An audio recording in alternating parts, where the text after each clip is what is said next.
चलो। अस्सलाम वालेकुम नाज़रीन, मेरा नाम है डॉक्टर फुरकान बशीर और ये जिस गाय पे मैं आया हूँ, कल रात भी मैं 10 बजे इसके ऊपर आया था इमरजेंसी में, क्योंकि पता चला कि इस जानवर को रत मूत्रा है और 12 घंटे से ज्यादा टाइम हो चुका है इसको रत मूत्रा है। रत मूत्रा क्या है? पेशाब में खून आना, सुर्ख रंगत का पेशाब आना। ये एक जानलेवा बीमारी है और जब भी आप ये देख लें इमरजेंसी है, सारे काम छोड़ दें, भाग के इसका इलाज करवाएं। अच्छा, अब इसके 3 मोटी मोटी वजूहात होती हैं।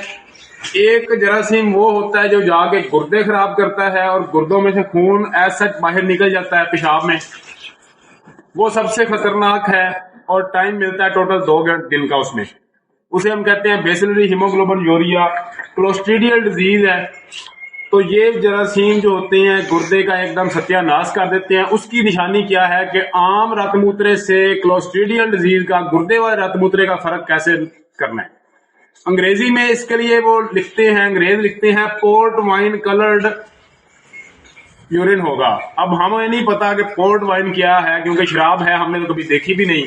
तो हमारे देसी लिहाज में आपको बताऊं कि जब आपको पेशाब देख के ऐसे लगे जैसे मोबाइल आ रहा है इसके अंदर से, ठीक है, मोबाइल आ रहा है, मोबाइल आ रहा है, मतलब जो भी आप जैसे भी इसको प्रोनाउंस करते हैं कि इंजन ऑयल है, मोबाइल है, वो वाली कंसिस्टेंसी, वो देखने में ऐसे लगता है जैसे इसने मोबाइल किया है, तो वो गुर्दों वाला पेशाब है। उसका इलाज दूसरी बीमारियों से मुख्तलिफ होता है।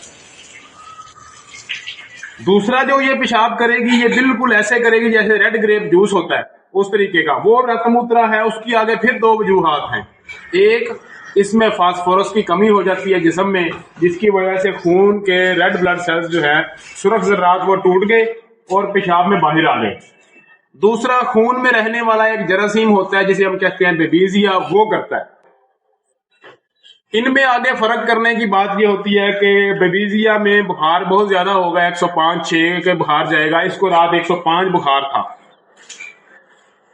और दूसरा जो सादा रतमूत्रा है, जो फास्फोरस की कमी में है, उसमें बुखार नहीं होगा, टेम्परेचर नॉर्मल होगा।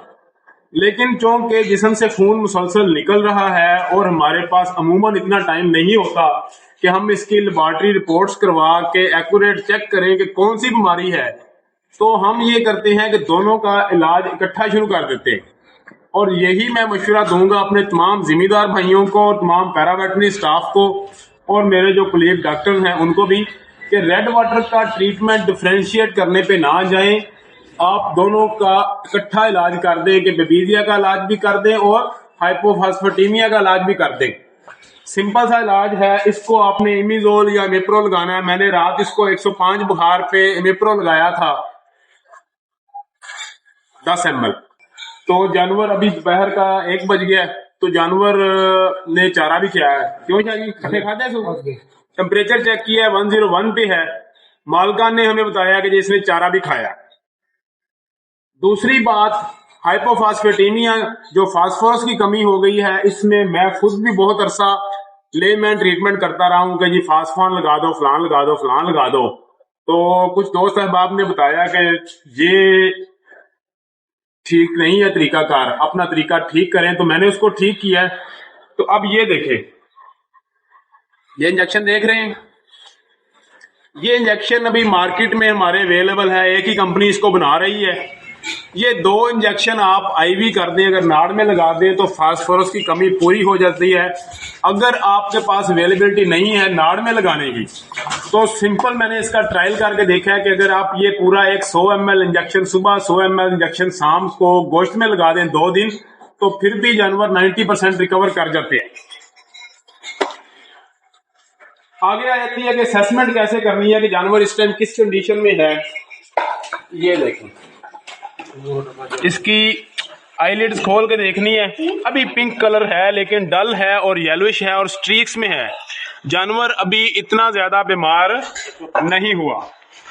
तो इसको रात को बेबीजिया का ट्रीटमेंट हम करके थे, अभी हम इसको हाइपोफास्फेटेमिया का ट्रीटमेंट कर रहे हैं, फास्फोरस की कमी का।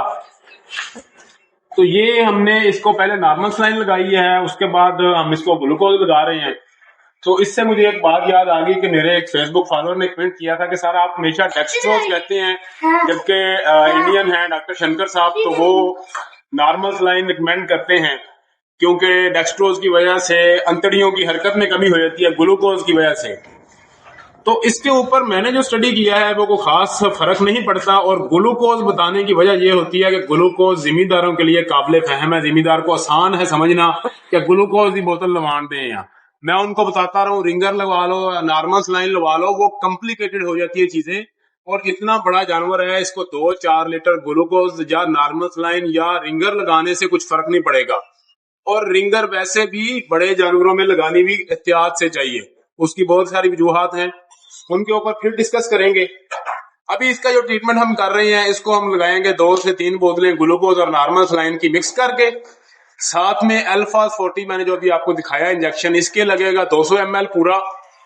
और ब्लड प्रोटोजोन का ट्रीटमेंट जब भी करें तो ऑक्सी टेट्रासाइक्लिन IV स्टैंडर्ड है ड्रग ऑफ चॉइस बहुत सारी चीजों के लिए। तो 50 ml ऑक्सी हमने इसको रात को लगाई थी, और 50 ml ऑक्सी अभी डॉक्टर साहब इसको IV भी करेंगे, साथ में मेलॉक्सिकेम। और बाकी जो है अपने बिल बढ़ाने के लिए हम साथ में कोई रंग भी डालेंगे, सुर्ख भी और पीला भी, ताकि जरा मालकान खुश हो गए हमें पैसे दे दें। वैसे डॉक्टर को पैसे नहीं मिलते, डॉक्टर साहब पीला टीका तो लाया नहीं, सुर्ख भी नहीं चलाया। तो इंशाल्लाह ये जानवर ठीक हो जाएगा, फिर मिलेंगे, तब तक के लिए अल्लाह हाफिज। लेकिन हले भी असर है सही है, वेंदे पेशाब उत्ते झग कितनी ज्यादा है, ये पहली अलामत होंदी है पेशाब के उत्ते झग। डॉक्टर साहब